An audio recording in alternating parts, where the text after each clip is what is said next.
We're going to continue with the one and only Ivan. This is part 12.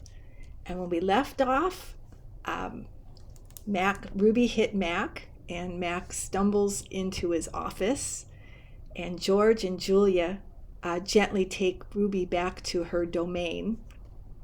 And Julia's worried that Mac might actually hurt Ruby.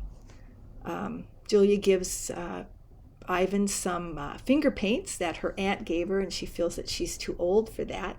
And she also gives him some more paper.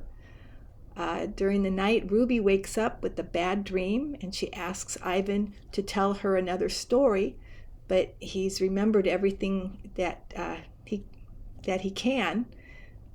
So she asks him to make up a story, and he says, well, once upon a time, there was a baby elephant that went to the zoo. And he's going to try, he's not sure how, but he's going to try to get Ruby to a zoo. And he realizes that their domains are not domains, that they are cages. And while Bob and Ruby sleep, Ivan remembers. He says, I remember it all.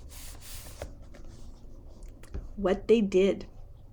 We were clinging to our mother, my sister, and I when the humans killed her. They shot my father next. Then they chopped off their hands, their feet, their heads. Something else to buy. There's a cluttered, musty store near my cage. They sell an ashtray there. It is made from the hand of a gorilla.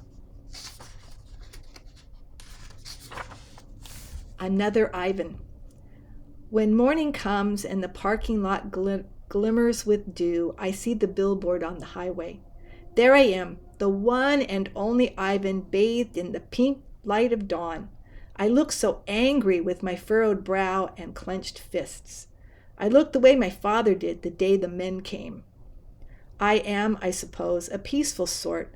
Mostly I watch the world go by and think about naps and bananas and yogurt raisins. But inside me, hidden, is another Ivan. He could tear a grown man's limbs off his body. In the flicker of time it takes a snake's tongue to taste the air. He could taste revenge. He is the Ivan on the billboard.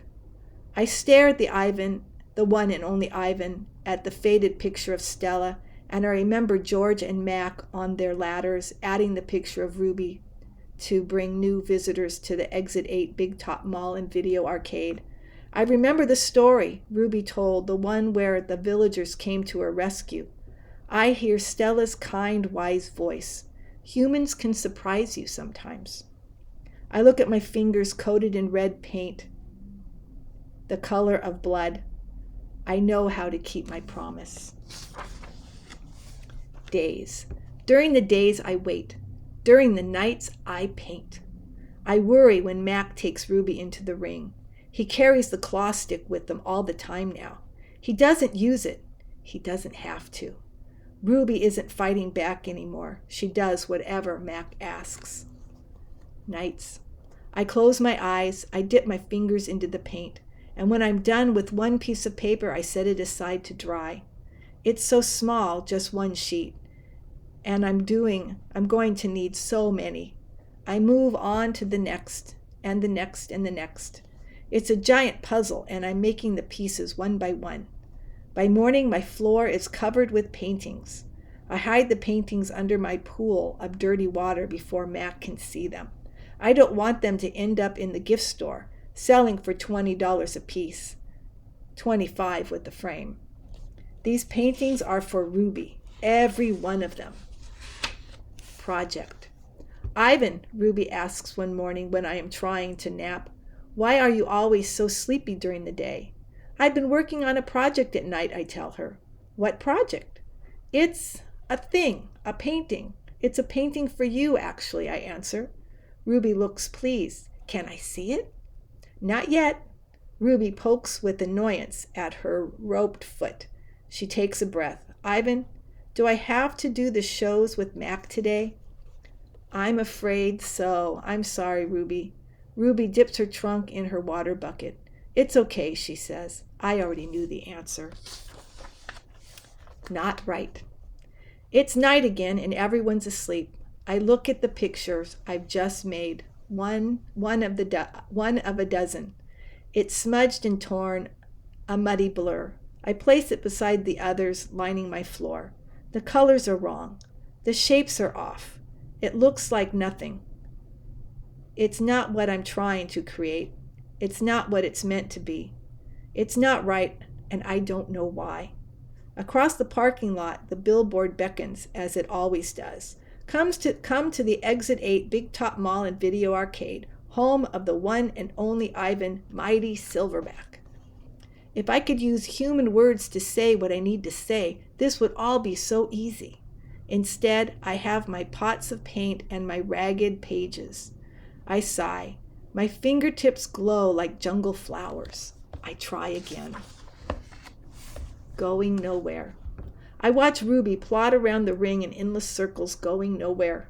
More visitors have been coming, but not many. Max says Ruby's not picking up the slack after all. He says he's cutting back on her food. He says he's turning off the heat at night to save money. Ruby looks thinner to me, more wrinkled than Stella ever was. Do you think Ruby's eating enough? I asked Bob. I don't know. I'll tell you one thing, though. You're sure as heck painting enough. Bob wrinkles his nose. That stench is unbelievable. I found yellow paint in my tail this morning. Bob isn't happy about my night painting. He says it's unnatural. Now, while I work at my art, Bob sleeps on, not tag. He claims he prefers her because she doesn't snore. He says her belly doesn't rise and fall, making him seasick. What is the plan of yours anyway? Bob asks. If you explain it to me, I could help out. He gnaws at his tail. Maybe I could come up with something that doesn't involve, paint. I can't explain it, I tell him. It's an idea in my head, but I can't get it right. And anyway, I'm almost out of supplies. I should have known I wouldn't have enough.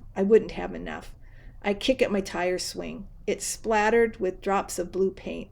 It's a stupid idea. I doubt that, Bob says. Smelly, yes. Stupid, never. Bad guys. Most of the day I doze. Late in the afternoon, Mac approaches. Bob slips under not tag. He prefers to keep a low profile around Mac. Max's gaze falls on my pool. A corner of one of my paintings is visible. What's that, big guy? He asks. I calmly eat an orange, ignoring him, but my heart is racing. Mac picks at my plastic pool. Underneath there are all the paintings. Mac yanks on a piece of paper. It slips out easily, and he doesn't seem to notice the other paintings. The page is striped with green, which is what happens when blue paint and yellow paint get together. It's supposed to be a patch of grass. Not bad. Where'd you get the paint anyway? George's kid? He considers. I'll bet I can get 30 for this picture, maybe even 40. Mac turns on my TV. It's a Western. There's a human with a big hat and a small gun. He has a shining star pinned to his chest. That means he is the sheriff, and he will be getting rid of all the bad guys. If this sells quick, I'm getting you some more of that paint, buddy, Mac says. He walks away with my painting, Ruby's painting. For a moment, I imagine that it would feel like to be a sheriff. Ad. Good news, huh? Bob says when Mac's out of earshot. Looks like you might be getting more supplies. I don't want to paint for Mac, I said. I'm painting for Ruby. You can do both, Bob says. You're an artist, after all. While I watch the movie, I try to come up with a new hiding place for my paintings. Maybe, I think, I could fold them once they're dry and stuff them into knot tag. It's a long movie. At the end, the sheriff marries the woman who owns the saloon, which is a watering hole for humans, but not for horses. It's been a long time since I've seen a Western that was also a romance. I liked that movie, I say to Bob. Too many horses, not enough dogs, he comments. And ads come on. I don't understand ads. They're not like Westerns. where you know who the bad guy is supposed to be. And they're hardly ever romantic unless the man and the woman are brushing their teeth before a face lick. I watch an ad for underarm deodorant. How do you know who's whose if they don't smell? I asked Bob. Humans reek, Bob replied. They just don't notice because they have incompetent noses. Another ad comes on. I see children and their parents buying tickets, just like the tickets Max sells. They laugh, enjoying their ice cream cones as they walk down a path. They pause to watch two sleepy-eyed cats, huge and striped, dozing in long grass. Tigers, I know, because I saw them on a nature show once. Words flash on the screen, accompanied by a drawing of a red giraffe. The giraffe vanishes, and I see a human family staring at another kind of family. Elephants, old and young. They're surrounded by rocks and trees and grass and room to wander. It's a wild cage, a zoo. I see where it begins and where it ends. The walls that say you are this and we are that, and that is how it will always be. It's not a perfect place. Even in past a few fleeting seconds on my TV screen, I can see that. A perfect place would need no walls.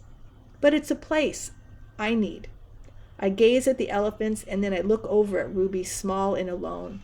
Before the ad ends, I try to remember every last detail. Rocks, trees, trails, trunks. It's the picture I need to paint. And we're going to leave it there. That was part 12 of the 1